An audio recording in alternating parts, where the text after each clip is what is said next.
Back inside the arena in San Juan City for ABS-CBN Sports, continuing coverage of the UAAP Women's Volleyball Tournament. This is season 73. Right now, LaSalle taking on FEU, and LaSalle took set number 1, 25-15. That's right. It seemed like a pretty easy job for LaSalle, you know, just pounding away those balls over FEU's side, and FEU seemed they didn't seem clueless all throughout the set. In fact, they managed to keep their score close in the earlier part before the technical timeout. However, of course, given that LaSalle really has strong blockers and offense, you know, FEU had a difficult time in getting to dig all those attacks from LaSalle.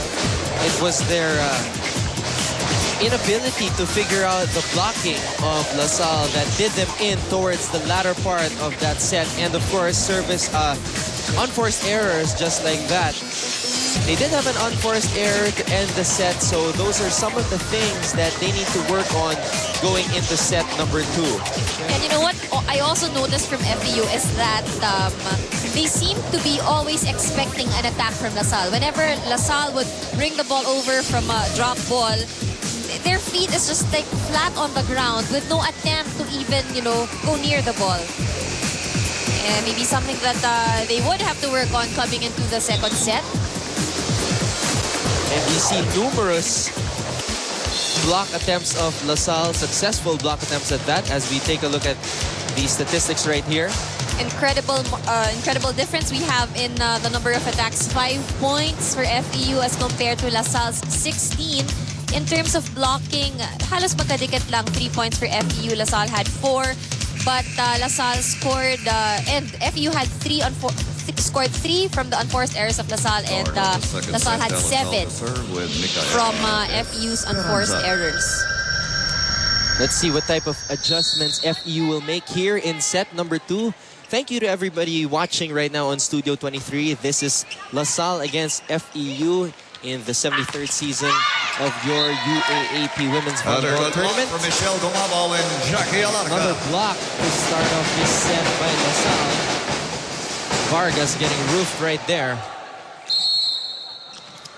You know, looking at how the first set went, it's bad enough that LaSalle's offense is strong. So I think what FEU needs to do at this point is just really tighten their defense. It doesn't have to be perfect, just as long as they keep the ball alive. See right now, Giselle, that is. Esperanza. Vargas now. And she got that over the double block of LaSalle. Let's see if she'll try to do it again. This time, tried to penetrate the block, successfully did, but LaSalle successful also in receiving that spike. And Magsumbol trying to tip it over. Good job by Maraño to keep it alive. What a rally we're having right here. Vargas getting denied, but the ball is still alive. Sending it over to the other side. LaSalle, Cha Cruz. And the ball will still be playable here. A free ball for LaSalle. Esperanza over to a quick. But Morada saving it. They'll try again. Cha Cruz over to FEU. Morada keeping it alive. Agno pops it up to Vargas and she gets denied. Boy, what a rally. Great block by LaSalle. Let's go to Man Panganiban. Yes, Anton, the coaches were discussing how the ladies have started their game really strong, which is a good thing for FEU, but they always fail to sustain and end the game strong, and that has been the case always, and a very bad thing for FEU. Now, Coach Ness commended the team's effective reception and defense. What's lacking, though, is the effectivity of their attacks. They also have to seal their blocks better, especially on both wings, since LaSalle has been going to their open and utility hitters.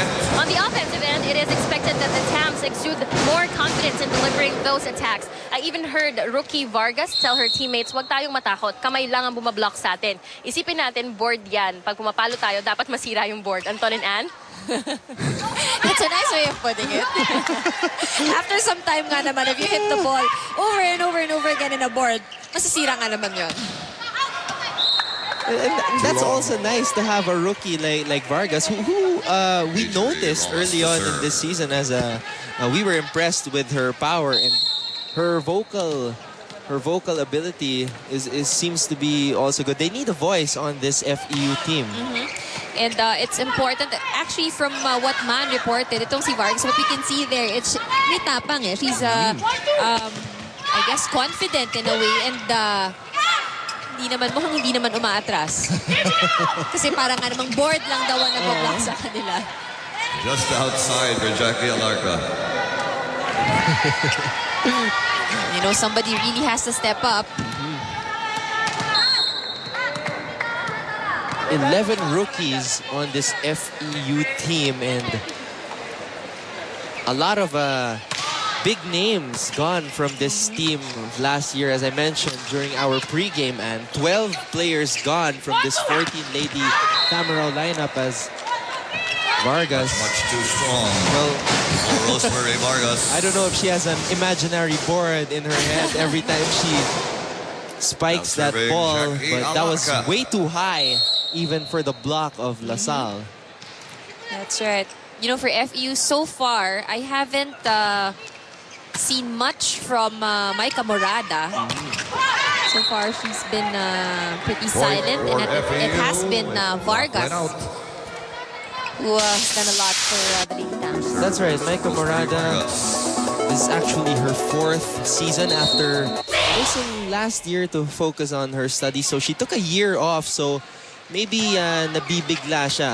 I remember she had that left leg injury a couple of games ago, and she was saying that it's probably kasi nabigla siya because of her 1-year layoff. And then pagpasok niya, sabak agad. And you know, our games are not light at all. So, you know, you're going up against strong teams, and being the athlete that she is, I feel that she really pushed herself. Won the award for best setter in UAAP season 71. So undoubtedly, Morada does have a lot of talent as she scores on a block right there. A single block by FEU's veteran leader, Maika Morada. But a lot more is expected from her. But then again, she can't do it alone. And rookies like Vargas, well, Vargas has been doing well so far. And that's right, but not that serve. Making me look bad after that serve.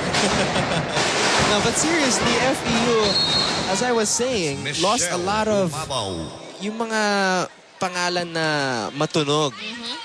Ladies like April Jose, who was their setter and the best setter also in UAP season 71. Shairo Gonzalez, another of those powerful open spikers. Janine Peñaranda, who was their libero, and Cherry May Vivas, of course. And Tiangco, Monique Tiangco. Yes, and other starters like Eulalio and their captain, Mary Rose Cambanag. So a lot of, you know, this is a total revamp for FEU, but with a coach like Nes Pamilar, you can expect a future still for FEU.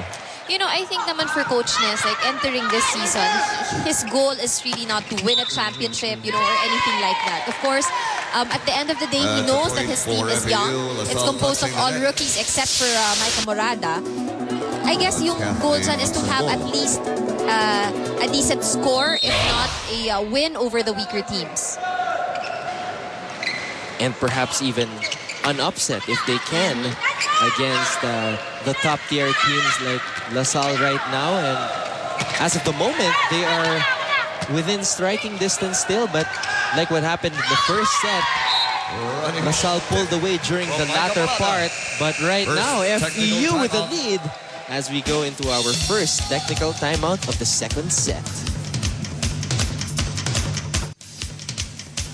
Let's watch this once again. A running spike, or rather a tip over by Maika Morada from that back set by Giselle C. And you could just see Abigail Morano getting surprised by the veteran smarts of Maika Morada. And that's just what the Lady Tamaraws need at this point. They know that they're up against strong blockers, at least that deception factor. They need that. So more variety in terms of the plays that they're executing in the front line. And Morada trying to tip it over once again. Unsuccessful that time. Henson now with the spike. Way to keep it alive was Gohing. And a good job also on the side of Agno. And FEU is playing inspired volleyball this afternoon. That's right. If you look at their score, it's 9-6, and they're up against LaSalle. And there seems to be a dominant number of FEU followers here at the arena as we hear the reaction on the crowd. But then again, everybody loves the underdog. Yes, that's true. You know, the team of FEU really has a lot of following already. Lee Domicilio coming in for Captain Shaw Cruz. A substitution on the side of LaSalle. Domicilio coming in for Chuck Cruz. As Steph Mercado playing in her final playing year in the UAAP for LaSalle, as well as Jack Alarca hoping to graduate with the best exit possible. And that is, of course, a championship as we go to Job De Leon for courtside update on LaSalle. Anton, LaSalle wants to build on the success that they had in that first set. And Coach Ramil made this point perfectly clear when he told the girls to continue to block well. He said basically if you can get the job done already with your blocking, spare the team the rest of the trouble and continue to capitalize on that part of your game. Now on offense, look for them to continue to exploit the middle of FEU, which Coach said allowed them to pull away in that first set. Now earlier you guys were talking about Joanne C. and how she has a somewhat diminished role in the season. Well, Coach Ramil said it's because of the emergence of Michelle Gumabao, who was given the chance to take on that role for the team, and obviously she's capitalized on that opportunity ever since. Anton and Dan? Thank you, Job, for being responsible enough to listen to my conversation here with my discussion with Ann here, and getting the answer for us. Thank you very much, Job. 10-8 in favor of FEU right now. Meanwhile, LaSalle, some errors that we're seeing here. Now to serve Dana One of their veterans, Alarca. I like the energy that I'm seeing from FEU at this point. You can see them smiling and just really moving around so quickly inside the court. Jackie Alarca. Right there. That's the ball. Too far out to get that dig of that spike by LaSalle. They were up by 3. Now LaSalle trying to come back here. Just down by 2 though. Very, very much capable of coming back. But FEU trying to score an upset, and Vargas from Rosemary hitting that not so hard. And I actually saw Vargas looking at the side of LaSalle before actually hitting the ball. That's pretty smart because she knows that, you know, she's up against strong blockers. Nakita niya, dalawa yung blocker, so she made the ball move towards the right. Good job by Vargas doing that. When we take a look at the improved Gumabao, finding the open spot. Agno just letting that ball go, but it was still within the boundary as Morada. Oh! How did you get that ball? It was a single block from FEU, just wrong as blocking Alarca.